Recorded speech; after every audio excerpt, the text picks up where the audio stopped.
I don't think that radio reflects what's really going on in country music. How far can you leverage social media without selling your soul? Everybody is getting away from being personal. Listen, if you got a dream, you should follow it. And if you believe God has asked you to move into something, then go. What were some of the biggest challenges that you faced? I had a dream to move to Nashville and write songs. I left with less than $700 from Oregon. The Rhonda before and the Rhonda after brain surgery. Tell me about that. People are like, oh, you're living the life. I'm like, you have no idea.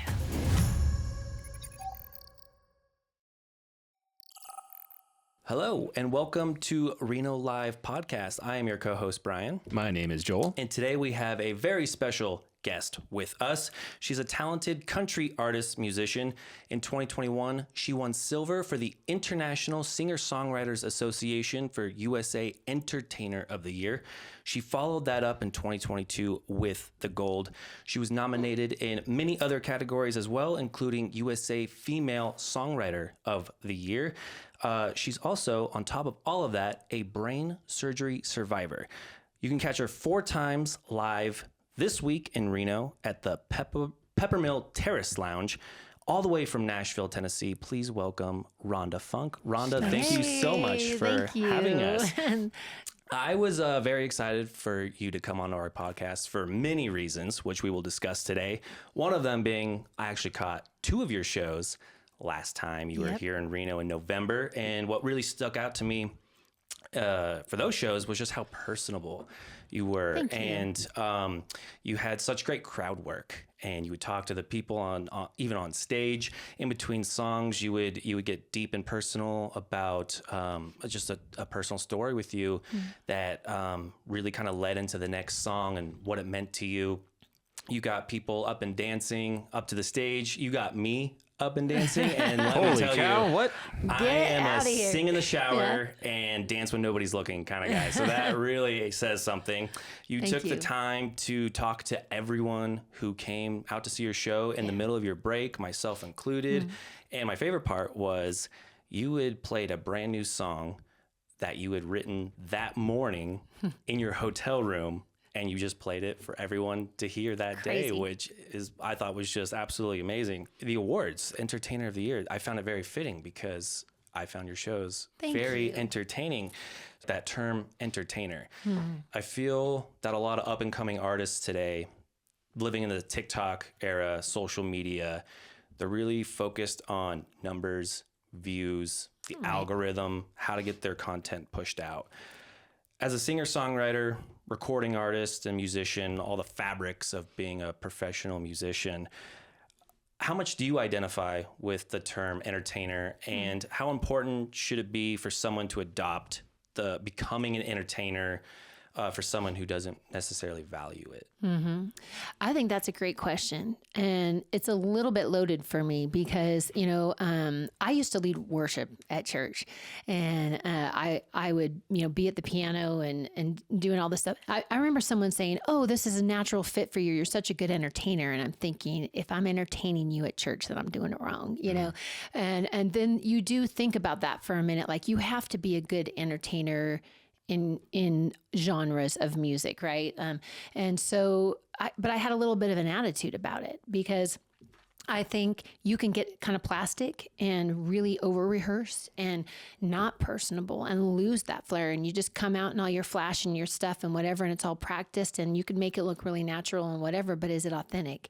And so when it comes to being an entertainer, if I don't connect with an audience or take the time, number one, I thank you for saying what you said, because I don't know if people notice that, but to me, it's really important to go around the room when I can and say, thank you for coming out here tonight. Thank you for your time. And they don't have to give me $1 or put a tip in my jar or ask me anything. I just thank you for listening and being here tonight. Like, that's why I'm out there. Right. And then, I get to know people a little bit and get to ask them what they like. So that to me is really important, more to be say an authentic communicator. Number one, why do I like this song? And then maybe find out why somebody else likes something and maybe make their night by singing a song they love. But being an entertainer can be overdone. But you have to have that level of performance in order to make people feel like, well, that was worth my money. Sure. But sometimes I've seen some people, though, just stand in one spot, and they're huge artists, and they don't even do anything. And so there's something in there to think about. Why do those people still make $1 billion without doing some big dance routine or being an entertainer, so to speak? So What do you think the answer to that question really is? I think it's being an authentic communicator of the music and why you like it, and feeling it as you sing it. Like, I think it's how you perform the songs. You're not just singing, you're like really feeling it or something, I guess. I don't know how else to say it. Across mediums, a lot of artists, let's take Van Gogh, for example, didn't really gain popularity till either later in his life or after his death. Right.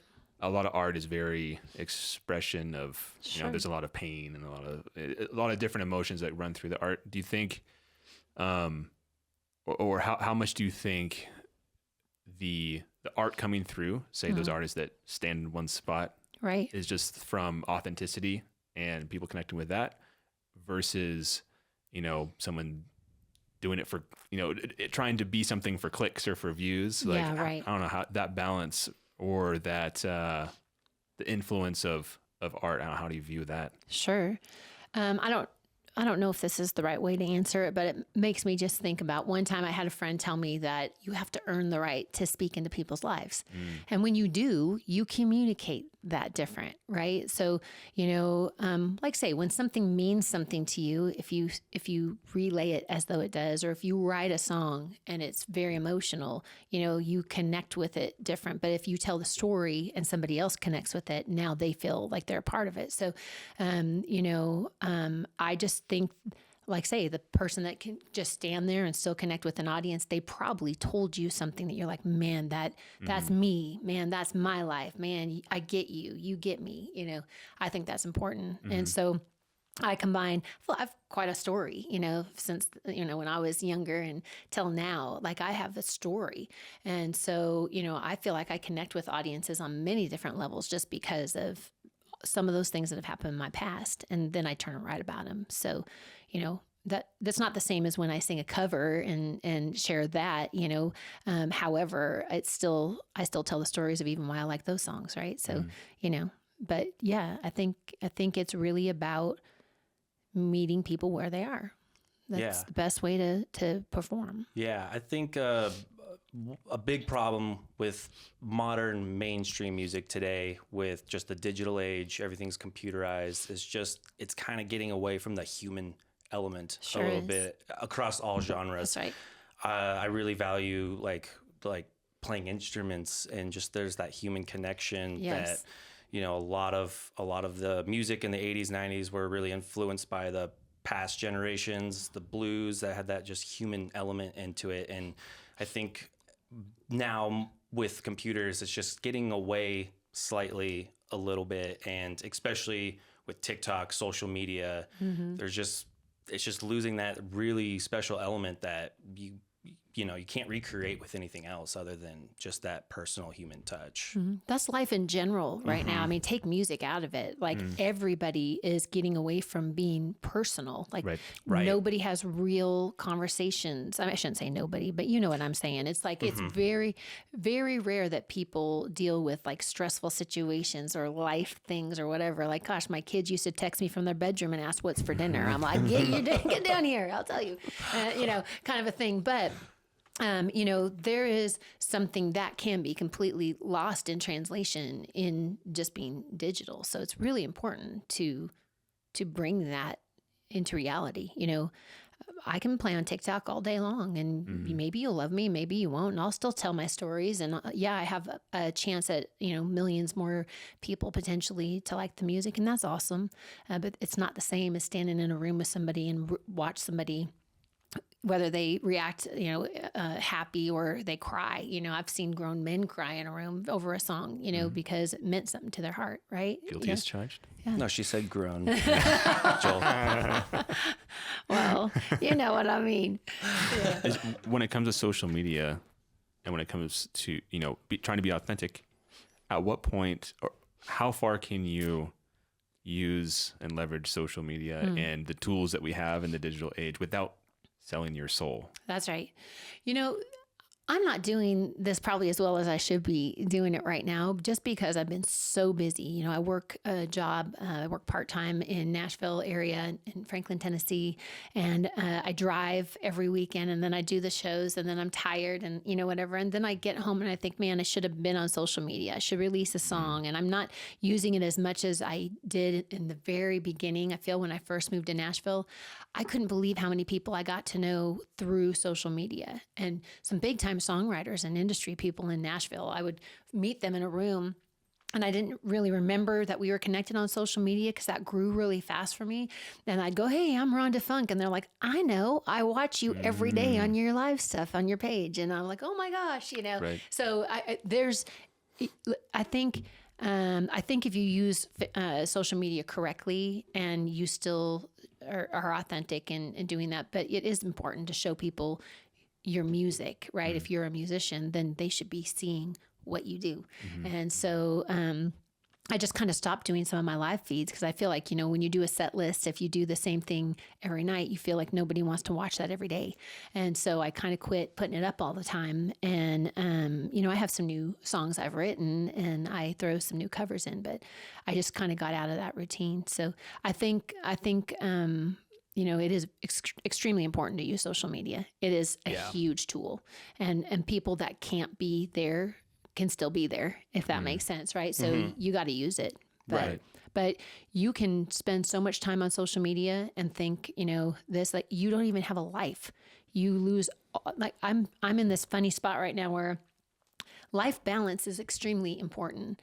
You could, you know, if you're married or in a relationship or you got kids or your friends or whatever, you could spend so much time at look at me, that everybody else is like, I'm tired of looking at you, and they're your closest people. And then, you know, you lose yourself a little. So you got to watch that stuff, but you got to do it, if that makes sense. Yeah.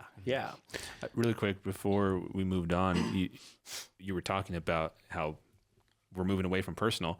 And when we relaunched Reno Live this last month, that was the big change that we made. Before we were posting like every day. We were collecting all the live shows and we were compiling it into just a faceless post on Instagram. We hadn't shown our face for 2 years. It was working, but it was, number one, really exhausting for us because we weren't getting any real like interaction or energy back from it. That's right.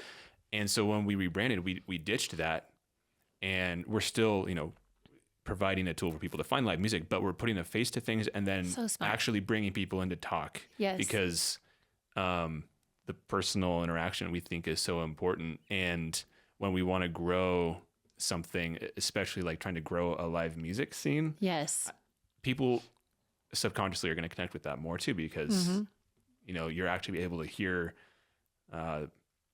artists talk and see them as human beings, and then you connect with that, and then you're even more motivated to go see them in person. I think it's brilliant for you guys. Like I always say that about any podcast or radio show or anything. Now it's like, if you're doing it, why don't you have a video running? Because I think there's various ways. Everybody's different, right? Some are tactile and some are visual and some are, you know, audio, you know, whatever. And you hit all those things and you're not spending any extra time doing that. You're just hitting play. And so I love that. I love that for you guys. And we appreciate that. And I think it's important to meet the artists and get to hear people a little differently and get to know them. I love that part. So thank you for letting me be here to do that. Well, and you definitely had an impact on Brian. I didn't get a chance to see your shows last time you were in town, but when we started reaching out to artists to bring them into the studio, you were like the first person that Brian was like, oh, we need to go reach out to her. We were filling out May calendar and going through Peppermint. I was like, Rhonda's coming back. I was like, let's just reach out and see what we can do. And it's from that personal connection that you built with an audience member. And Well, thank you. Yeah. I like it if I leave a lasting impression, and it's a decent one.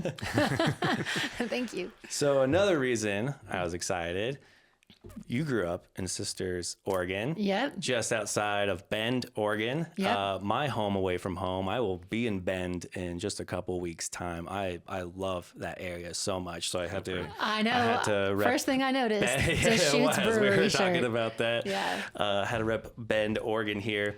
So speaking of Nashville, I've never been to Nashville. It's definitely What? With all your music stuff, you've never been to Nashville? That is wild that you've never been to Nashville. That is actually funny. With how many places you've traveled to see a show. I limited myself to strictly the Bay Area for, sorry, Joel, for a very long time. But since post-COVID, I have done the most like extensive traveling, actually, ironically. So Nashville is definitely on my list. Yeah, you got to go. But never been to Nashville, but I do know that it's Music City. Yep. It's very rich in its culture and music. And Joel being from Los Angeles and just the abundance of music down there, I didn't have that growing up here in Reno. And that's another reason why Joel and I started this, was to help build stepping stones for smaller local artists to start, climbing their way up and having a platform and a place for their voice and to be seen. So I wanted to ask you, from moving from Central Oregon to Nashville, was that always a dream of yours to move to Nashville? Like, did you always see yourself there, or did you kind of feel that in order to really make it in the music industry, country music specifically, that you had to move over there, and where you were with the resources that you had, you were just going to be kind of held back? Yeah. I think it's a little bit of a long answer in the fact that, I started writing when I was like 15, and I didn't really know what I was doing other than I just would write these songs and recorded a couple just in some garage band situations. And then when my brother went into the service, and I was like 16 or something like that, I wrote my first real song, and my mom took me to the studio. Now, I think I, thought about Nashville a little bit in my early years, but I became a single mom pretty early, and I felt like I was always just trying to survive every day. So I didn't ever really think that was an option. I couldn't even afford to go on a vacation, let alone go to Tennessee or some different state. And I just really had never left Washington and Oregon. And so all of a sudden, I was doing Christian music in my 20s, early 30s, and I started traveling with an author and got to get this attitude of going out and going to these big events and playing music in front of crowds and doing stuff. I'm like, okay, I love this, but I still really didn't have Nashville on my mind. And I think it was 2016 when I said I wanted to make a country album. Even then, I didn't think I should go to Nashville to record this album. I was going to record it in Oregon. And that's when a couple weeks later, I had a mini stroke, and I had to have brain surgery to save my life. And it was a non-invasive surgery, which was a complete miracle. So 2 months later, as I'm still recovering, I grab a guitar. We went and bought one, and I started writing songs. I'm like, if I'm going to write country music, I better learn to play this guitar. So I was 48 when that happened. And I made myself learn to play. And all of a sudden, the question came up of, wait, if I'm recording a country album, shouldn't I go to Nashville? And my husband at the time said, it really probably wouldn't cost anything different. Like, why don't we just ask? And so I put it out into the wind. And as God would have it, a couple weeks later, I was recording in Nashville. And that was my first time setting foot there for music.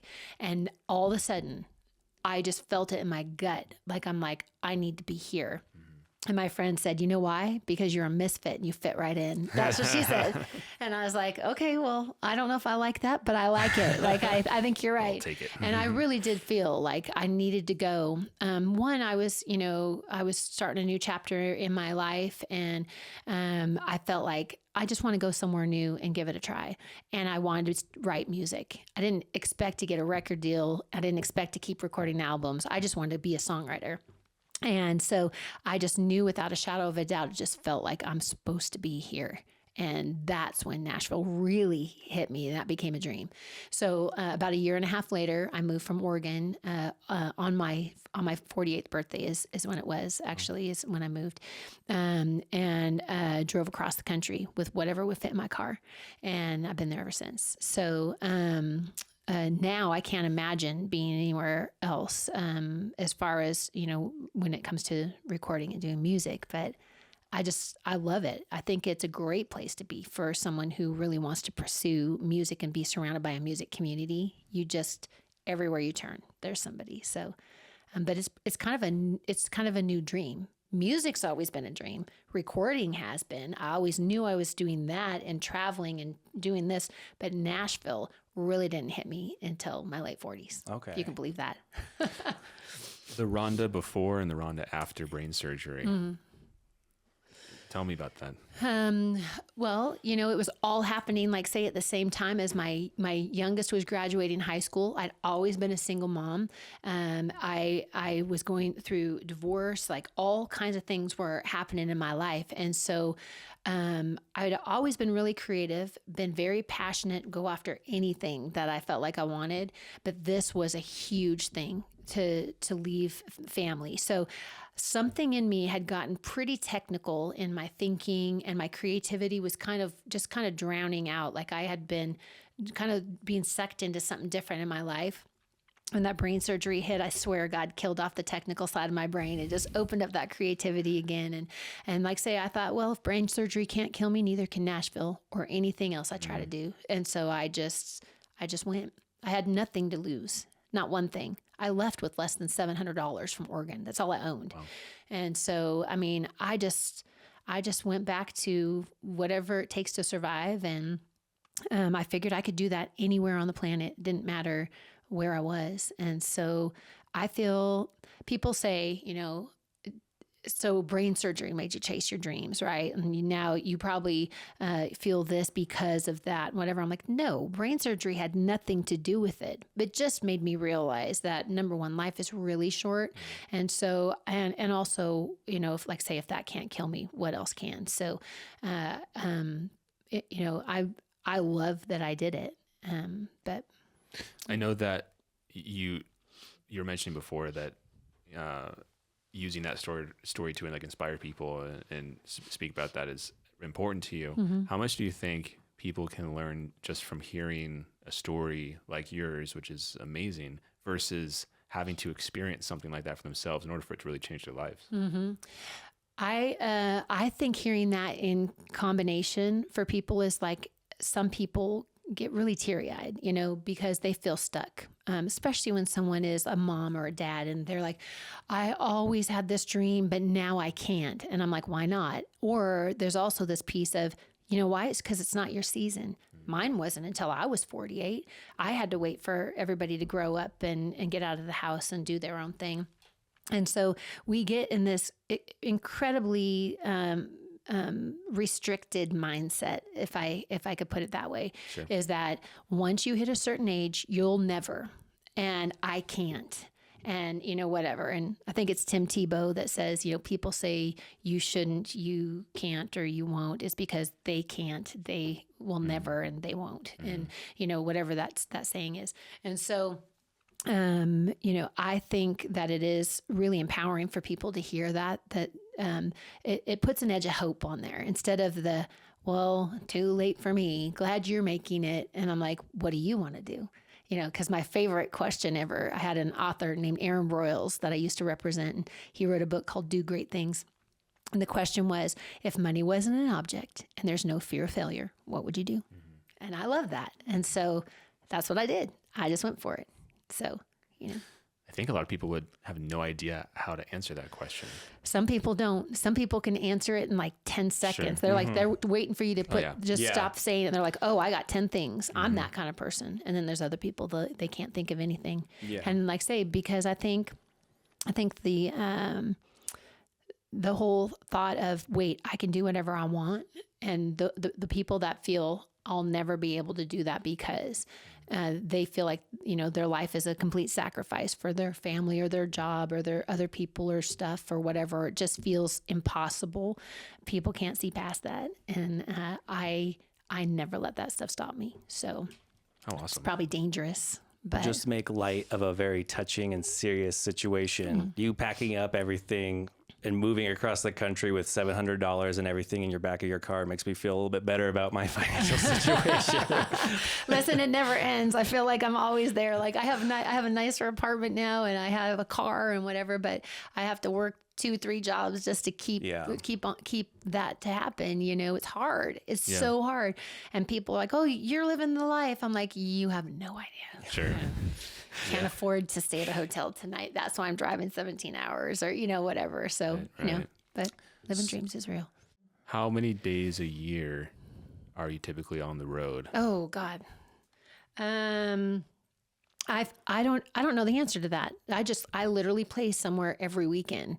I kind of peeled it back this past, since December and January, February this year, I kind of calmed down a little bit. I was working more hours at home and tried to play closer. And to me, closer is within 4 hours of Nashville. And so, but now I'm back on the road. So I just played Virginia for Mother's Day from Nashville. It's like a 20-hour round trip.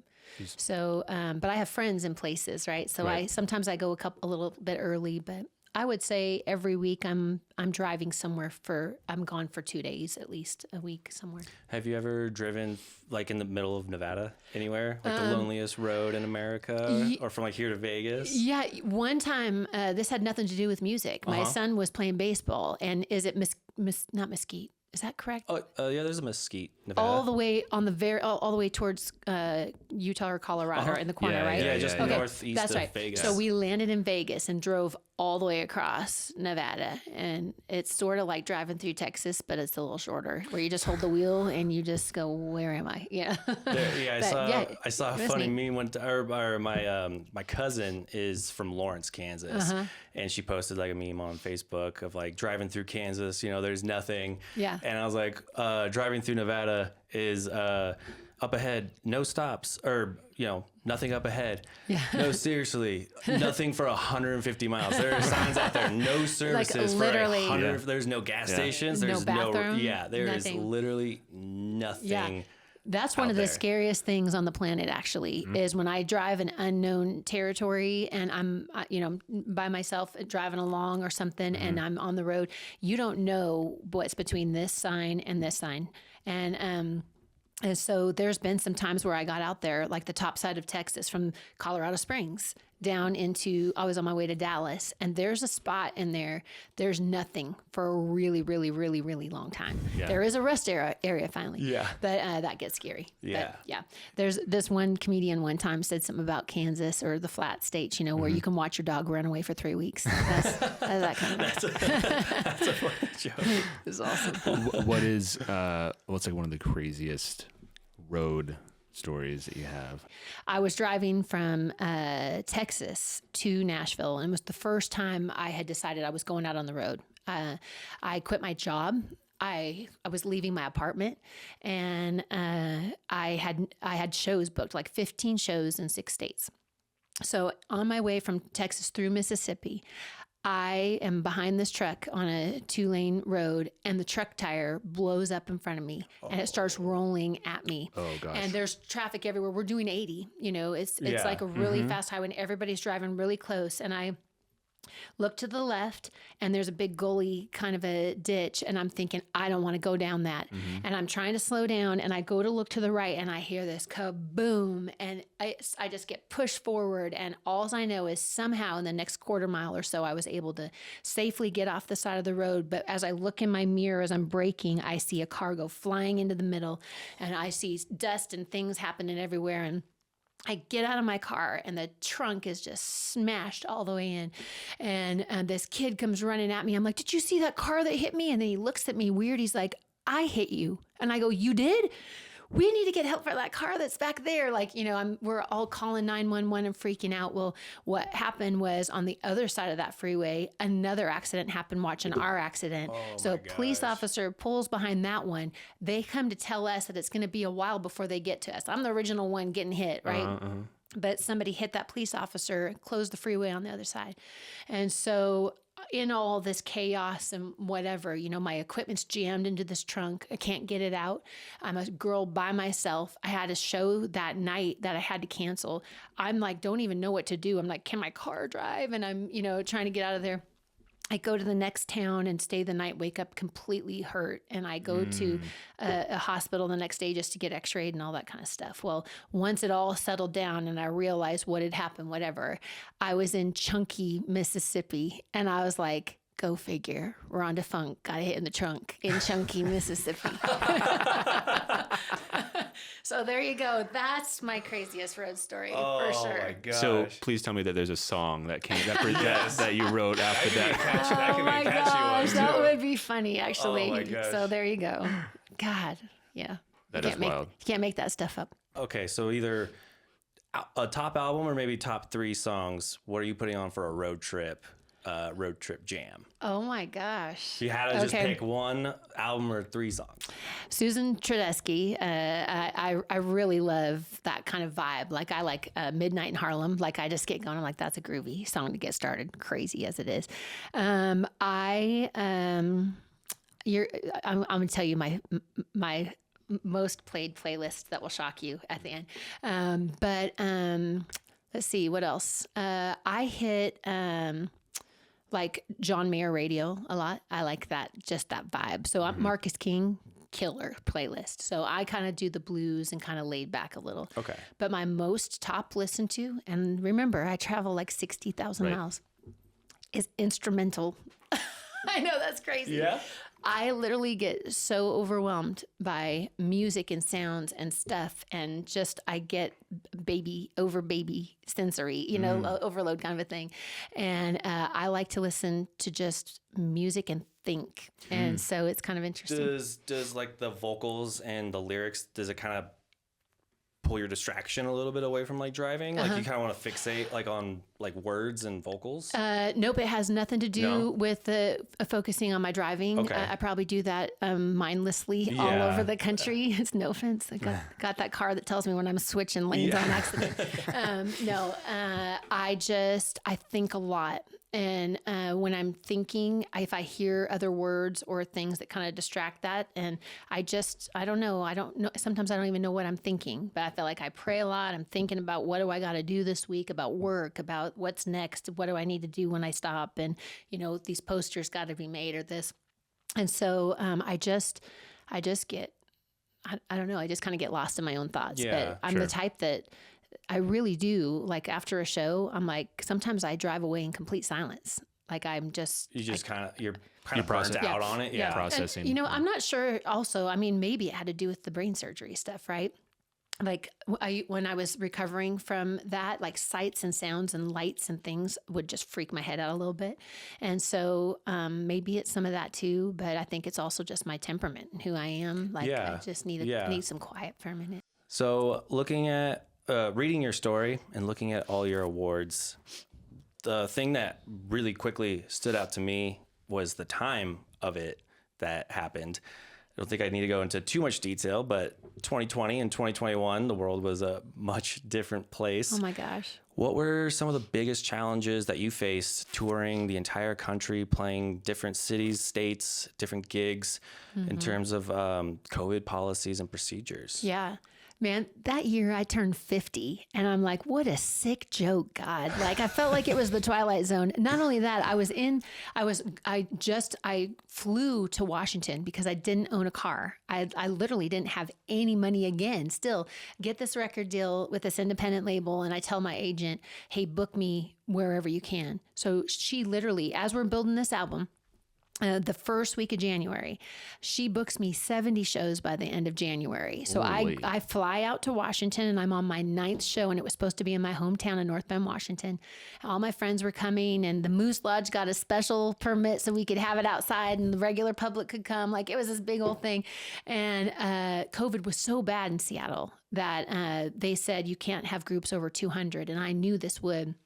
And so I thought, I can't do it.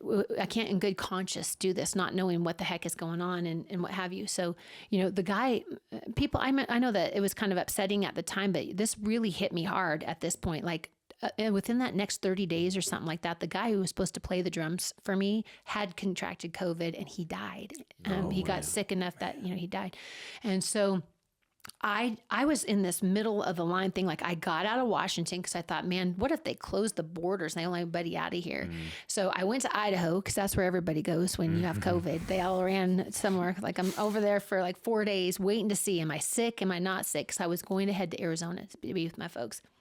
And I thought, here I am, 48 years old. It's the year 2020 and the worldwide pandemic is hit. And I'm still grounded. Like, that was awesome, moving home with mom and dad.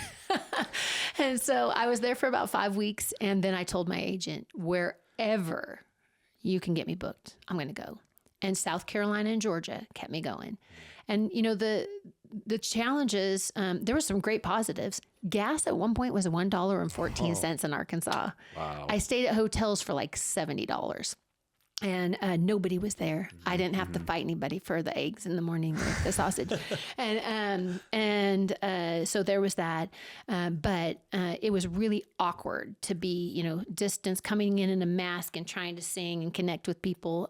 But it became like it literally became like a drive of mine, because people were so scared, so tired, so overwhelmed, so disconnected, and didn't know. So it was really affecting people to get into a room where they could take a mask off 6 feet from you, eat their food, and see real people and hear real music. That's one of the places where I saw a grown man cry at Christmas time. He's like, I forgot it was Christmas, and I'm dancing with my wife, and, you know, we're behind these barrels at a winery, you know, like whatever. And so I just feel like it was challenging, but it was amazing all at the same time. So I did a lot of outdoor gigs and breweries, wineries, places with some space. And I did 250 shows in 18 months and went 125,000 miles in COVID. So that was mid-2020, about May is when I hit the road for that next year and a half. I went hard, like really hard, and it was amazing. So I ended up looping around a lot in like Virginia, North and South Carolina, Georgia, Kentucky, and then I came all the way back home to the West Coast and back again. So I made the best of it. Yeah. And but I mostly did it because, like, say, number one, that's how I made my money. I had no other way to make it at that time. But number two, watching people just feel normal for a minute, you kind of forgot what was going on for just a second. Yeah, what a gift that was must amazing. Have been to so many people. It really was. Yeah. And like, say, that's the reason why, I mean, it was kind of risky to go out there. And yes, I got sick a few times. But really something I'll never, ever, ever forget. Just watching, I felt like it was a way to help people. It was really all or nothing. It was. Yeah. Yeah, it really was. But, you know, I gave it all I had. I had to come off the road for a while after that because I really was sick. I mean, just tired and, you know, health-wise. And I came off the road for a little while. But those awards were very well-deserved. Thank you. Thank you. Can we geek out on guitars for a second? Sure. So we both play guitar. We both play guitar. Yes. Joel probably actually spends more time playing his instrument. I spend more time figuring out which one I'm going to buy to just ooh and ah and just leave in the case. I really need to bring some out. Yes, you do. But I found out after that you agreed to come that you're endorsed by Breedlove. Yes. And I very briefly had a Breedlove. I bought it through Zounds, and it came in the box defective. Not Breedlove's fault. Nope. And I took it to my tech, and he said he can get it up and going, but it might be better off just returning it because I bought it brand new, and I can just play by luck of the straw, Yes. So I've told myself that the next time I buy one will be in person in Bend. You're right there. Yes. So yeah, go walk in the I show. have an extensive collection of electric guitars. So yes. I would really like my first real acoustic to be a Breedlove and in person. So 100%. Is there anything else? Is there anything that you can tell us about like your history with Breedlove and just like what it means to playing your music? Yeah. So, I lived only 27 miles away from Bend in Sisters, Oregon for like 12 years. So my kids actually had, there's not Breedlove guitars, but Breedlove gave molds to the wood shop class, and kids, they had this whole long process. You could either make a ukulele or a guitar. So my kids both made their own Breedlove shaped guitar. They picked their own pearl, their own stuff, whatever. And several of my friends played Breedloves. Well, remember, I wasn't a guitar player. I was a piano player. So I really don't know what I'm doing. And when I came out of that brain surgery, I knew I needed a guitar. I went to Sunday Guitars. My friend Ted owns that, and he helped me pick out a guitar. I picked out a Washburn. I didn't pay very much money for it. Paid like $3.99 or $4.99 for this guitar because I didn't know if it was going to be like Mary Kay or Tupperware, that I was going to put like $2,000 into something that was just going to sit in my case in the closet. So I didn't know what to buy. And it turns out that guitar was too big for me, and there were some things, and I don't know, I was having a few issues, and I remember it was COVID, and I go in with a mask to go see Breedlove. I'm like, let's just, when I go home, I'm going to ask them. Like, it doesn't hurt to ask. So I went in and I just said, hey, I'm Rhonda Funk. I lived 27 miles from here. I'm touring the whole country, living out in Nashville now. I'm doing this whole thing, and I'm playing a Washburn. And they went, their neck turns sideways, like, wait, what? And so I send over my stuff, and they read through there, and they're like, okay, we'd love to help you out with, as an artist. And so I got to come in and pick out with mask and gloves. I don't know how you play a guitar with gloves on, but I did. And I picked out a beautiful organ concerto series, the Cinnamon Burst beautiful guitar off the wall, and got it as my thing. Actually, one of my fans actually bought the first one for me, which was really amazing. And so that to say, I then became endorsed, and I'm on their website. But listen, the whole point of that was, I'm from the Pacific Northwest, and I want to play this guitar that everybody said was so great. And if I'm going to play, then I want to play one of the best. And I love that it's handmade right there in Central Oregon. And you definitely should go into the store there in Bend when you're there, because then you can, talk to them and see it, and maybe even see them making some. Yeah. Oh, that would be they're amazing. amazing. Yeah. I think they should keep that policy with the mask and gloves to keep all the human DNA off of their guitars. That's true. It was hard though to hear it. Like, I don't know. It was an interesting time, but man, what an honor to play a Breedlove. So I've been playing. I am on my second Breedlove guitar. I have two of them at home now, and a fantastic quality and product. Yeah. And speaking of your guitar, you brought it in the studio with you. You're going to do a very special thing for us and record a song over next door in our music studio. Yes, I'm very excited for that. Thank you so much. Yeah, thank you. Be sure to check that out. What have you seen over the years change, especially now being in Nashville and maybe seeing a little bit behind the curtain? Mm-hmm. There's been a change on the radio in country over the last few decades, but what have you seen change either in the industry, a little bit behind the scenes, or what can you speak to about the change in country music? I don't think that radio reflects what's really going on in country music. And I don't think that radio gets to dictate what all the people really love to hear. So I think there's a lot of great music out there. And I think country music is kind of like when rock split. Okay. So we went from rock to classic rock to grunge to metal to, all these different styles. I think country is just separating a little bit into its own little categories. And there's nothing wrong with that. To each his own for everything. But I do a lot of songwriters rounds and things where the people that actually wrote the songs that we're hearing. And there's something about behind the scenes, in my opinion, in some of the crowds that I'm in, while there's a lot of new contemporary sounding country kind of a thing, people can't get over classic country. They just can't. And there's some young guys coming up right now. They're incredible. And you can't get away from that old country sound. So people are trying to mix it into this new sound, and they're making some killer music out there right now. But there's so much that we don't hear. Sure. It's just like, radio and the albums that we do love. I mean, remember when we were forced to buy the album, or, I go back as far as cassettes, but, we were forced to buy the whole thing and then the whole CD. And now we get to pick and choose. And so for those who sit and they're genuinely like music, just like a foodie, what do you call a music person who's like that, like a musie? They're musies. We're just making this up as we go along. you really start to pick and choose what you like to hear, but the radio, they tell us what we're going to listen to today for the most part. And so I just think there's some incredible stuff going on in the background. And what's funny as a songwriter, what I've heard in some training and things along the way from our mentors is write what you think is going to be popular in 2 years. I'm like, I can't even figure out what's popular today. You want me to write 2 years in advance? But literally, I remember trying to write for Little Big Town. And I had a conversation with them. We were all in the same room, and they said something about, kind of throwback country is kind of coming back around. Well, they're kind of, everybody's projecting, different things. So, I don't know. It's all coming full circle, but it is fun to watch behind the scenes and really get to see the songwriters and the people that are doing the new cool next best thing. That's how awesome. Much does that drive to predict the future and write something that's going to be popular, in a couple of years? How does that infiltrate the songwriter's room?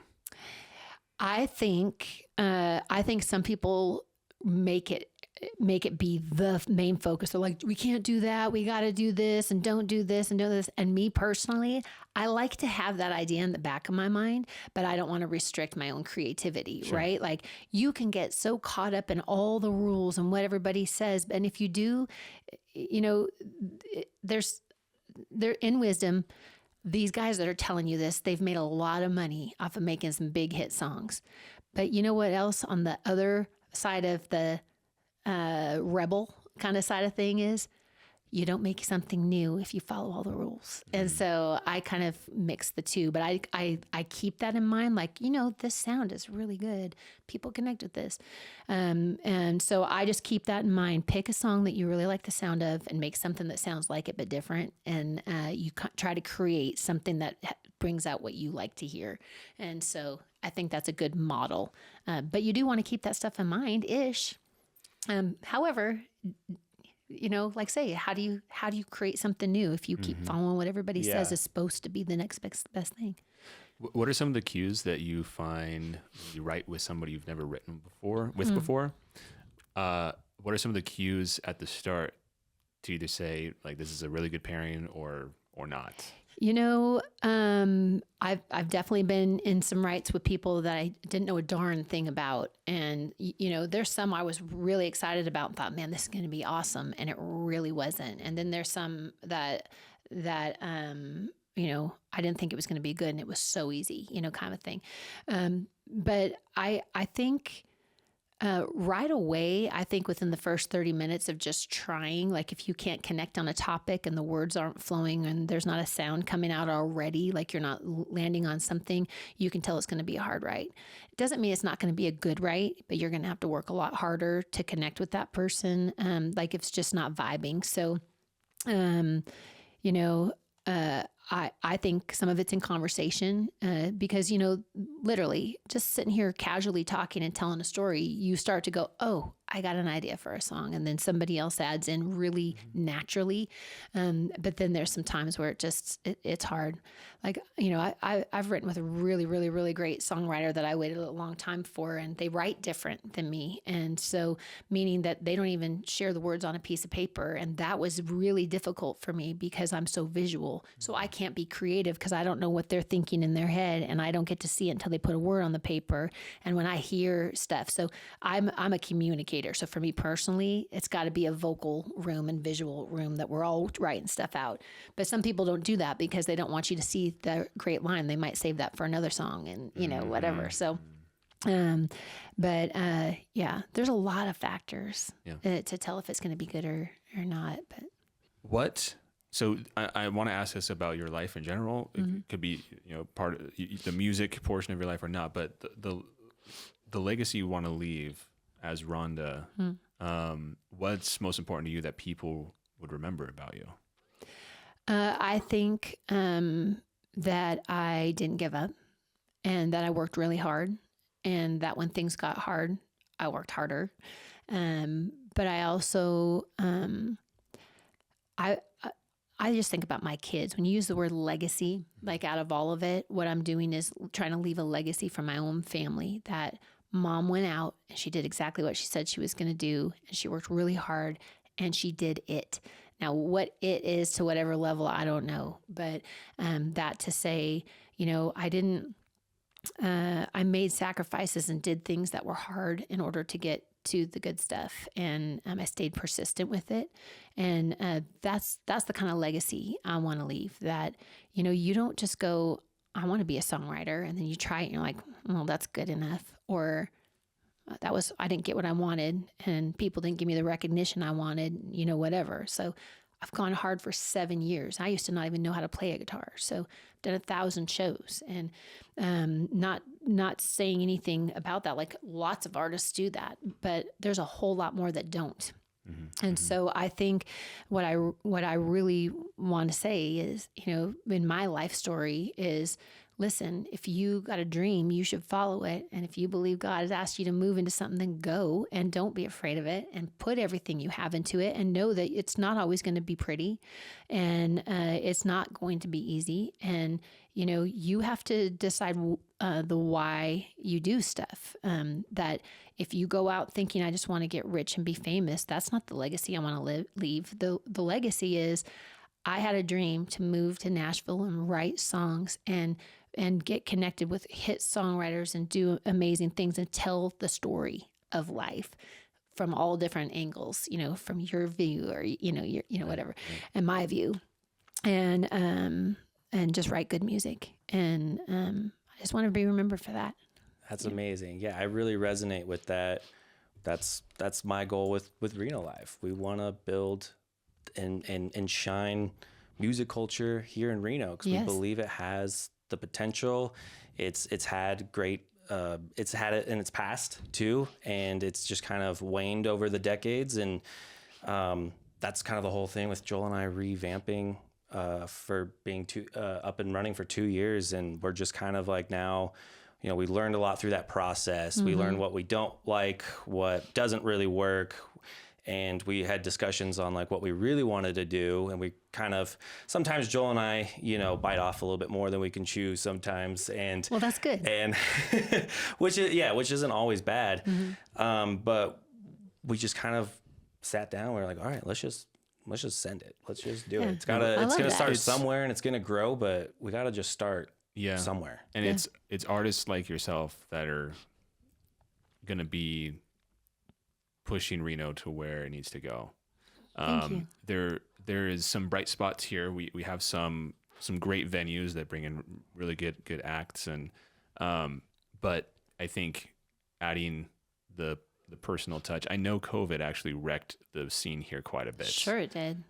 We have a large underground punk scene that kind of, I've talked to some of the people that are in that world, and a lot of the places that they would hold these shows just are gone now because of that year. Yeah, they couldn't make it through it. Right. Yeah. But like you were touching on before, with when you were out touring during that challenging time, and it really resonating with people and making them remember what live music is about, having the personal touch, the connection, that's what we're striving for. And that's why we're so grateful you decided to come in and talk with us. Thank you. Well, it's an honor to be here. And, I listen, I think in fairness, what you just said about COVID and Reno in general, I feel like that's true across the whole country. So many places just didn't make it through that. And so, I think it's really important to have that personal music touch. And, there's a lot of times I'm in a place and people go, why are you here? I'm like, what do you mean? They're like, why did you come to this small town? I'm like, don't you like music?